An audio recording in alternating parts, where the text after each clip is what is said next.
Hello! Excuse me for 1 minute while I indulge myself just where I am. 2 weeks from Christmas, I flew this morning to Malaga in southern Spain to hop in the brand new Audi RS4. And the roads are phenomenal. What I didn't mention was when I left England, it was snowing. Anyway, welcome. Very special moment indeed. We are back with Audi now. Listen, this is totally unintentional. I know the channel has been very Audi heavy lately. It's just the way it's landed. Regardless, this is a big moment. Now, for Audi fans, and particularly for RS aficionados, the RS4, I believe, has always had a very special place in Audi history. Now, a little bit about the lineage and what has evolved recently within Audi themselves. I wouldn't go so far as to say that Quattro has gone, but in days gone by, Quattro was always the stamp of performance from Audi. But however, in recent years, Audi has gone through somewhat of a rebrand, and now basically anything that comes out of Audi that is fast is under the name of Audi Sport. Quattro, of course, still exists in its fantastic all-wheel drive system, but this is now an Audi Sport product. And what's changed? Well, interestingly, power is still exactly the same. 444 brake horsepower is in the outgoing naturally aspirated V8, which is odd.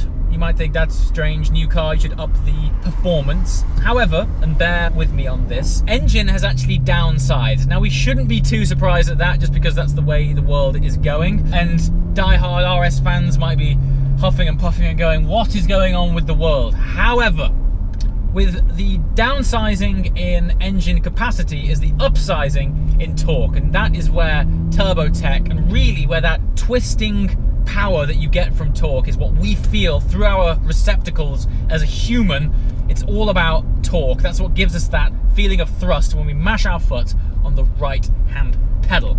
So this car is actually up by 125 pounds-feet of torque, a very similar figure to its brake horsepower. It's pushing out 443 pounds-feet of torque and 444 brake horsepower. Now, that might not seem a great deal, but honestly, upon dropping a cog in this 8-speed automatic gearbox, we'll get on to that shortly, the torque is wonderful. Now, I wouldn't say it's exactly organ bending, but the main thing is the Quattro system puts it down with the traction of a sticky JCB. It's like they've just gone and put super glue on some tracks and hit it to the asphalt. It's got so much traction. The great thing about downsizing an engine, in my eyes, is mostly about downsizing the weight. So with 2 less cylinders, smaller engine, smaller weight. Now, I haven't got the previous car fresh in my mind and fresh in my feel, but I do recall that car feeling a tad on the heavy side. Now, I don't know if that's the witchcraft that they've done with this steering setup. It does feel very light, but the whole car, it just dances just a lot nicer. It sort of floats along the undulations of the road much better than the previous car. Audi are telling me weight savings are around about 80 kilos over the previous generation car. Of course, we've got an entirely new chassis because it's based on the brand new A4 chassis, which, you know, as a platform to base a car on is already brilliant. But now you're mating it to an RS product. Yeah.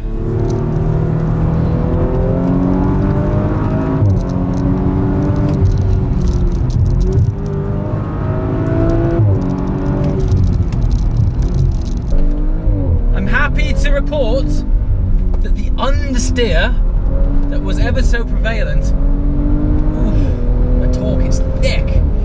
Yeah, the understeer, nightmares of old, appear. Let's just check out this left. It's alright. It's there, but I think it's there as a bit of a sort of safety net rather than it just not being set up properly. Yeah, I mean, if you carry some braking into the corner, it's planted. It is great. Now, of course, I mean, honestly, I'm driving this road fairly swift right now. We have to remember the platform we're in as well. This thing has, you know, space for the family. A boot for DIY. and traction for snow. And here we are on this absolutely brilliant mountain road, throwing it around. The colour on this car, Sonoma green, I would spec this. I would actually spec it. It looks so good. I'm not sure if the camera's doing it justice or not. Ooh, yeah, the understeer's fine, guys. I mean, that was a tight corner. But what I would say is carry some braking in with it, just to keep that weight on the front. If you accelerate a little too early, and I guess this applies to most cars, you are going to get the front end wash out somewhat. But no, it's there for you. It's there. Tires. Now, for whatever reason, the new RS4 is running Hankook tires. Now, I've got nothing against Hankook, but it does seem an odd choice. I can't help but feel Hankook have done them quite a good deal to get the rubber on these rims. However, as you've seen just then, you wouldn't want to be going much quicker than that, I can assure you. And they're great. The bite is really nice. You know, the tires, ultimately, it doesn't matter what tech you've got in your car, it ultimately all goes through a piece of rubber that big, and these Hankooks seem to be dealing with it beautifully. Okay, this is a bit of a sore point for me, because if you watch this channel regularly, you'll know that I'm somewhat of a gearbox snob. We aren't twin clutch in this. I don't know why, I just expected Audi, because it's now, this car falls under the Audi Sport product category, I thought they might have put in something that was a little bit more driver focused. However, Audi have opted with their 8-speed auto. As you've seen, dealing with it very nicely indeed.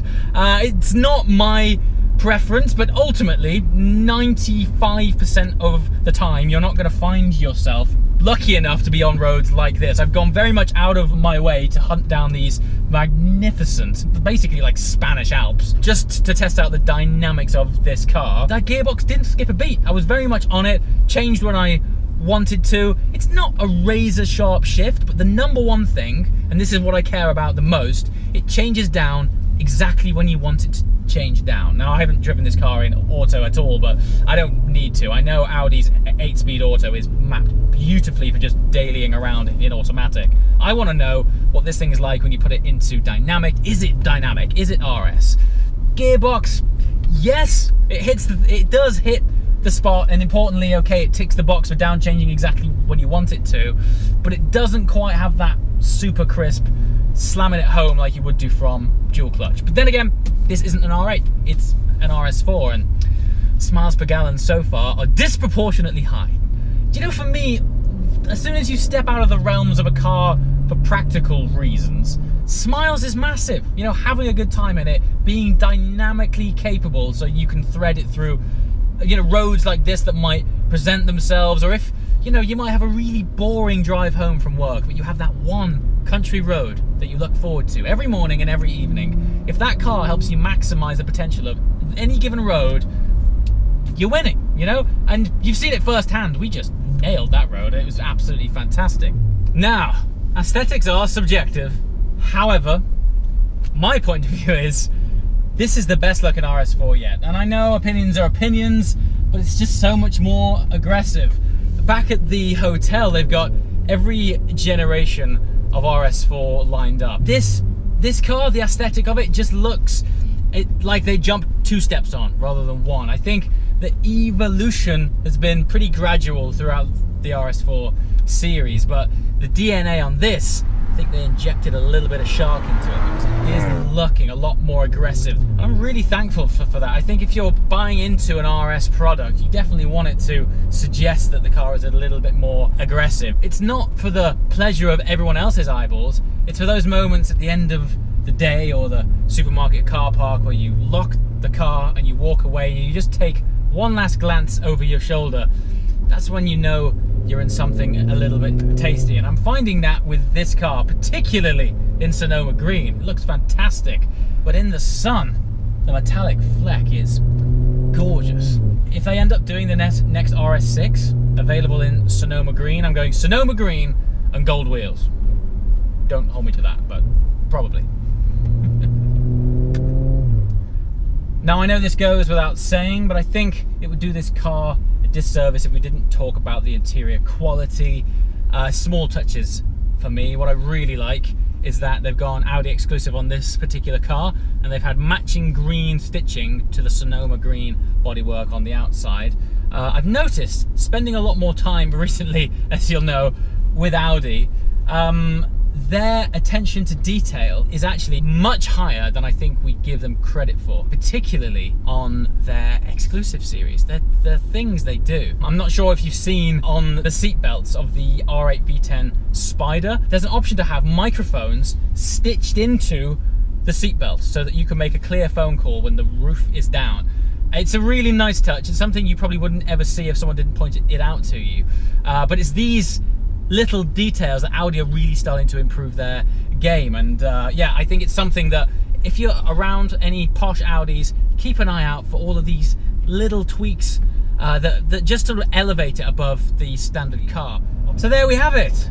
Now, because I was driving this car with enthusiasm, it's the whole time it has been in dynamic. Now at times it has been a little bit stiff, but of course the beauty of Audis, and I should say the beauty of RS products, is you can go from raging dynamic to pretty chilled comfort mode with literally the flick of a switch. I absolutely love that about RS products. It's like one moment you can attack this road like nobody's business. I referred to my RS6 as a tarmac terrorist, and that DNA filters down all the way to this car. But the moment that I just want to chill, take in this sunset, there's few cars that switch personalities as well as an RS car, and I really appreciate that. You know, ultimately, it's very nice driving these cars on these fantastic roads, but back home when you just want to chill and you're stuck in traffic and, you know, you might be on the motorway, it's just nice. Everything calms down, the valves in the exhaust close, and it's tranquility. And on that note, take this opportunity to sign off. As always, guys, thank you so much for watching. I'll see you next time. Ciao.